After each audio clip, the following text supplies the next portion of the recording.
নমস্কাৰ news 18 digital লাইভত মই Sourav Garg operation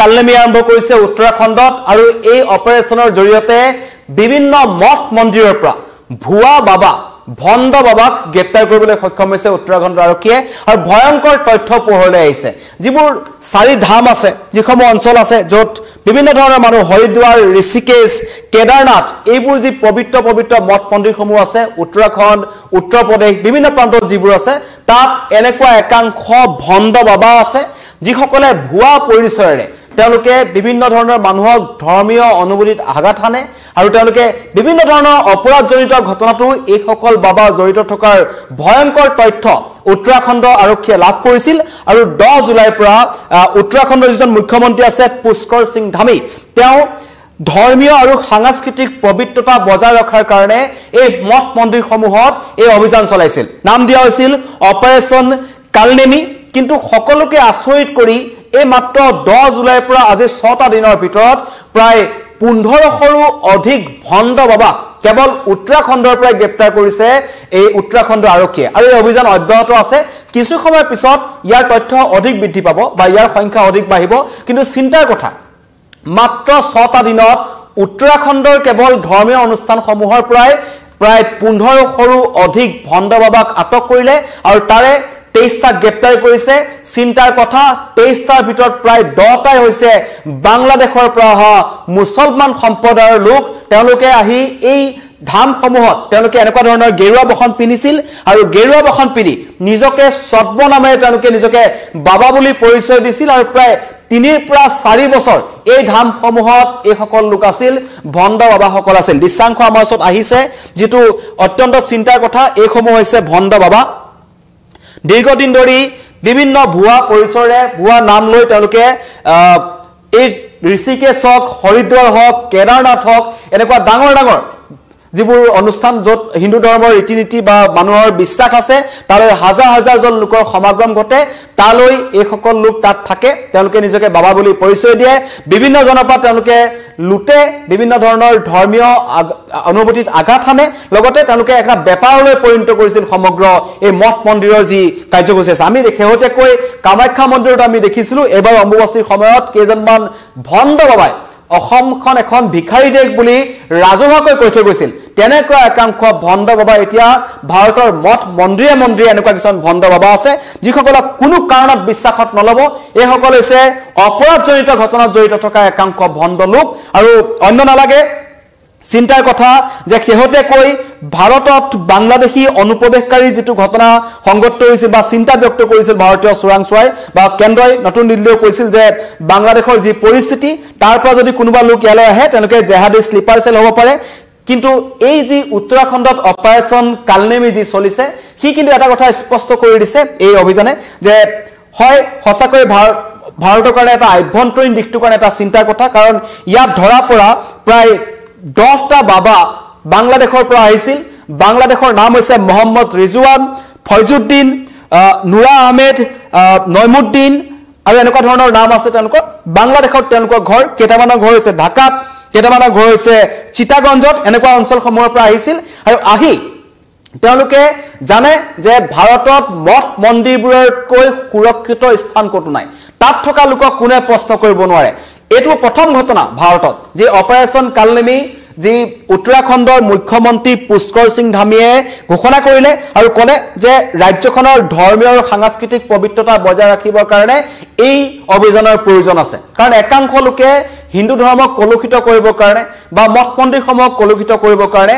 আৰু আটাইতকৈ কথাটো হৈছে যে ইজি মানি কোনো কথা নাথাকে তেওঁলোকৰ কোনো ধৰণৰ ফাইনেন্স কৰিব নালাগে প্ৰবাদ গৈ পেলাই তেওঁলোকে এখন কাপোৰ পালি বহি লয় তাত বিভিন্ন ধৰণৰ আমাৰ যি বিশ্বাসত আছে বা আবেগত থকা একাংশ লোকক তেওঁলোকে তালৈ লৈ আনে অন্ধবিশ্বাসৰ গ্ৰাসত একাংশ লোক আছে সেইবোৰৰ সুযোগ গ্ৰহণ কৰে এই সকল বাবাই এটাকৈ এনেকৈ খুদা হৈছে উত্তৰাখণ্ডত এই ধৰণৰ অভিযান চলোৱা হৈছে আৰু একাংশ লোকে কৈছে যে সমগ্ৰ ভাৰততে এনেকুৱা ধৰণৰ অভিযানৰ প্ৰয়োজন আছে এইবোৰ সকলো ভুৱা বাবা যিমানে গেৰুৱা বখন পিনি আছে এটাও কোনো হিন্দু ধৰ্মৰ তান্ত্ৰিক নহয়, কোনো হিন্দু ধৰ্মৰ ওপৰত তেওঁলোকৰ জ্ঞান নাই, কোনো ধৰ্মৰ ওপৰত জ্ঞান নাই, ভগৱানৰ ওপৰত কোনো আস্থা নাই, কেৱল বেপাৰ কৰিবলৈ আহি তেওঁলোকে এই মঠ মন্দিৰসমূহ বাছি লৈছিল। এইদৰে কিছুমানে বাঘৰ ছাল পিন্ধিছে। ইতিমধ্যে ছ'চিয়েল মিডিয়াত বহু ভণ্ড বাবাৰ কিছুমান দৃশ্যাংশ ভাইৰেল হৈ থাকে, কিন্তু শেহতীয়াকৈ উত্তৰাখণ্ড আৰক্ষীৰ এই অভিযানক ধন্যবাদ জ্ঞাপন কৰিব লাগিব। আৰু তাত চিন্তাৰ কথা হৈছে বাংলাদেশৰ পৰা অহা 10টা ভণ্ড বাবা দীৰ্ঘদিন ধৰি এই উত্তৰাখণ্ডৰ বিভিন্ন প্ৰান্তত আছিল। আৰু মঙলবাৰে যি কুমাউন সংমণ্ডল আছে উত্তৰাখণ্ডৰ, তাৰ প্ৰায় 8টাকৈ স্থানত অভিযান চলিছিল। তাত কেৱল সেই অঞ্চলটোৰ পৰাই প্ৰায় 300ৰো অধিক ভুৱা ভণ্ড বাবাক গ্ৰেপ্তাৰ কৰিবলৈ সক্ষম হৈছে এই আমাৰ উত্তৰাখণ্ড আৰক্ষীয়ে। আৰু লগে লগে এই সমগ্ৰ উত্তৰ ভাৰততেই এই অভিযান চলিব। কাশী, গয়া, বৃন্দাবন সকলোতে এনেকুৱা ধৰণৰ ভুৱা বাবা ভৰি আছে।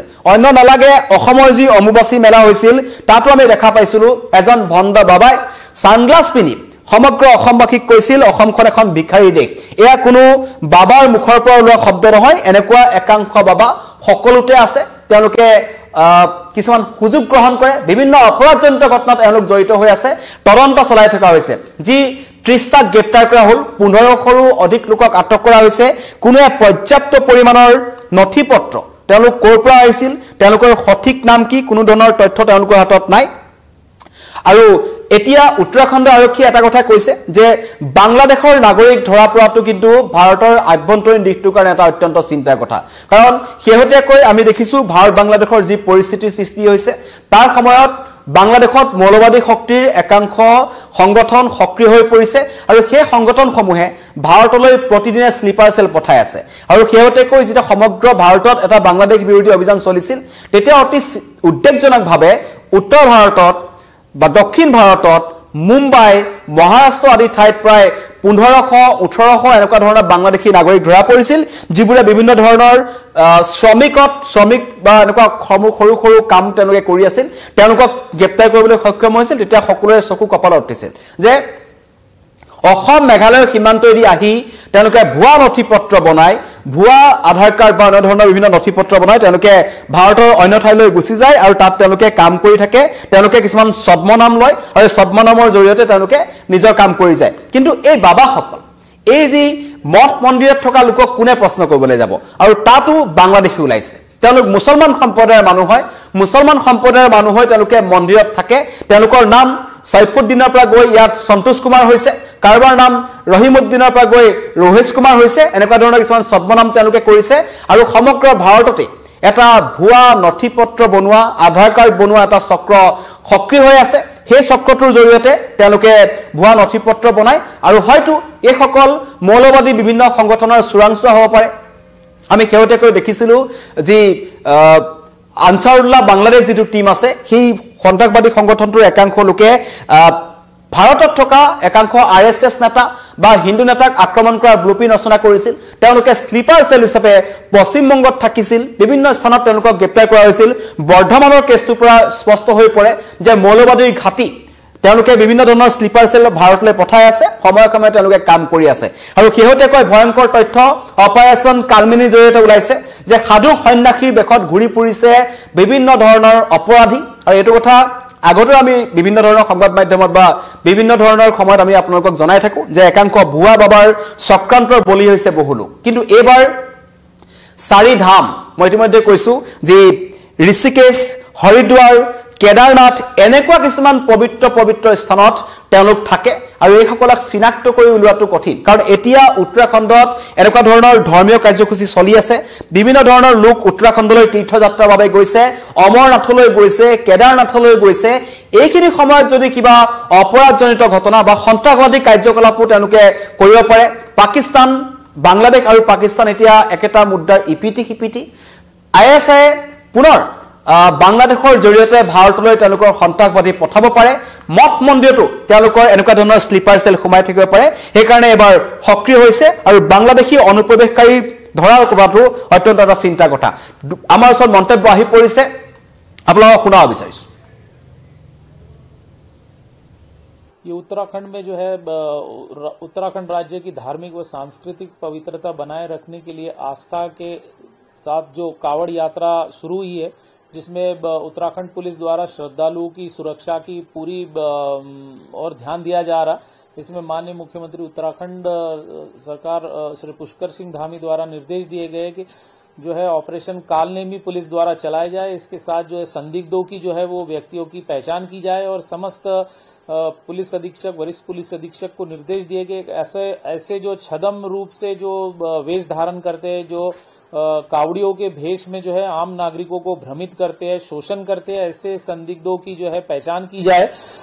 चूंकि उत्तराखंड एक देवभूमि है, आस्था का बहुत बड़ा केंद्र है, जहां 4 धाम यात्रा संचालित होती है। बद्रीनाथ, केदारनाथ, गंगोत्री, यमुनोत्री की धाम यात्रा यहाँ चलती है। श्रावण मास में यहाँ कावड़ यात्रा आयोजित की जाती है। कावड़िए करोड़ों की संख्या में यहाँ जल के लिए शिव भक्त जल लेने आते हैं। असामाजिक तत्व जो है यहाँ पर खतरा उत्पन्न न कर सके और कोई ऐसी सांप्रदायिक सौहार्द न बिगाड़ सके, इसके लिए जो है आंतरिक सुरक्षा को पूरा ध्यान में रखते हुए जो है एक सत्यापन अभियान जो है संदिग्धों की पूछताछ के लिए जो है उत्तराखंड पुलिस द्वारा चलाया जा रहा है लगातार, जिसमें जो है अब तक पुलिस ने जो है 1250 लोगों के विरुद्ध जो है पुलिस ने जो है पूछताछ की है। और इसमें जो है कई ऐसे जो टेक्निक्स भी उत्तराखंड पुलिस जो है इस्तेमाल कर रही है, जिसमें जो है फेस रिकॉग्निशन सिस्टम, जिसमें ऐसे जो संदिग्ध होते हैं जिनमें आपराधिक इतिहास भी होता है जिनका, लेकिन जो छदम भेष धारण करके जो है कावड़ की यात्रा को जो है वो सांप्रदायिक सौहार्द बिगाड़ सकते हैं, उसके ऊपर जो है हम लोग सीसीटीवी कैमरों से भी उसके ऊपर नजर रख रहे हैं। और हमारी जो पूरी जो लाइव और इसकी जो टीम होती है वो भी इसके ऊपर पूरी तत्काल जो है कार्रवाई हम लोग इसमें लगातार कर रहे हैं। उत्तराखंड पुलिस जो है ऐसे अब तक की जो कार्रवाई हुई है उसमें ये निकल कर आया है कि 1249 लोगों की हमने 3 दिन के अंदर जो है सघन पूछताछ किया है। इस सघन पूछताछ में 182 लोग जो है छदम भेष में पाए गए हैं और इसमें जो एक जो है बांग्लादेशी जो है अपना नाम रुकम करके जो रह रहा था, उसका वास्तविक नाम जो है शाह आलम है। तो ऐसे जो है इसको फॉरेनर्स एक्ट में इसका चालान किया गया। एक संदिग्ध जो है जो कावड़ियों के भेष में जो है जो आर्म्स एक्ट में जिसको चालान किया गया है, शस्त्रों के साथ पाया गया है। इसके अलावा भी जो है कलियर में ऐसे व्यक्ति देखे गए हैं जो कि अन्य धर्मों से थे, लेकिन जो है वो कावड़ियों के भेष धारण किए हुए थे। तो ऐसे तमाम लोगों के ऊपर जो है उत्तराखंड पुलिस लगातार नजर बनाए हुए है, कार्रवाई कर रही है, जो कि जो है कावड़ का भेष धारण कर जो है पूरा सांप्रदायिक सौहार्द और आंतरिक जो है यहाँ का माहौल बिगाड़ सकते हैं। तो पुलिस इसमें पूरी तरह जो है प्रतिबद्ध है आंतरिक सुरक्षा को लेकर और जो है आस्था को लेकर भी। उत्तराखंड आरक्षीर मंतव्य शुनिले केनेকৈ दीर्घदिन धरि मठ मन्दिरসমূहत এইসমূহ ভণ্ড ভুৱা বাবা সোমাই আছিল আৰু আটাইতকৈ ডাঙৰ কথা যে বাবাসকলে অন্ধবিশ্বাস প্ৰতাৰণা আৰু ঐশ্বৰিক শক্তিৰ মিছা দাবীৰ জৰিয়তে মানুহক দীৰ্ঘদিন ধৰি মানুহৰ বিশ্বাসক তেওঁলোকে শোষণ কৰিছিল আৰু বিভিন্ন লোকৰ পৰা লাখ লাখ টকা তেওঁলোকে ঘটিছে, অন্য নালাগে বেপাৰ গঢ়ি তুলিছে তেওঁলোকে। আৰু এইবোৰ ভণ্ড বাবাৰ বিৰুদ্ধে এতিয়া কঠোৰ হোৱাৰ সময় আহি পৰিছে। সকলো একেমুখে কৈছে যে হ'ব লাগে। আৰু শেহতীয়াকৈ মই যি কৈছো যে বাংলাদেশৰ যিকেইটা ভণ্ড, যিকেইটা মুছলমান সম্প্ৰদায়ৰ লোক, তেওঁলোকে ভুৱা পৰিচয় লৈ তেওঁলোকে এই উত্তৰাখণ্ডৰ মঠ মন্দিৰসমূহত লুকাই আছিল, তেনেকুৱা 4টা মন্তব্য আমাৰ ওচৰত আহি পৰিছে। আমি আপোনালোকক শুনা বিচাৰিছো। कहाँ से आए? और से क्या करते हैं? पार्टी बना रहे हैं। पार्टी क्या बताते हैं? काल नेमी का नाम सुना है? काल नेमी सुना है? कुछ पढ़ा है क्या काल नेमी के बारे में? इसमें तुम्हें वो टाइप के लोगों को बताया यहाँ पर बैठ पर लगा ভণ্ড বাবাকেইটাৰ মন্তব্য শুনিলে ইতিমধ্যে আৰক্ষীয়ে তেওঁলোকক জেৰা চলাই আছে, অধিক জেৰা চলাই আছে। তেওঁলোকৰ এইটো এটা চক্ৰান্ত নেকি, তেওঁলোক কোনোবা সংগঠনে ইয়ালৈ পঠাইছে নেকি, মৌলবাদী সংগঠনৰ সক্ৰিয় সদস্য হয় নেকি, এনেকুৱা কিছুমান তথ্য উলিয়াবৰ কাৰণে আৰক্ষীয়ে জেৰা চলাই আছে। আৰু মুহূৰ্তে মুহূৰ্তে এই জেৰা কৰা বাবাৰ সংখ্যা বৃদ্ধি পাইছে, যিটো উদ্বেগজনক তথ্য।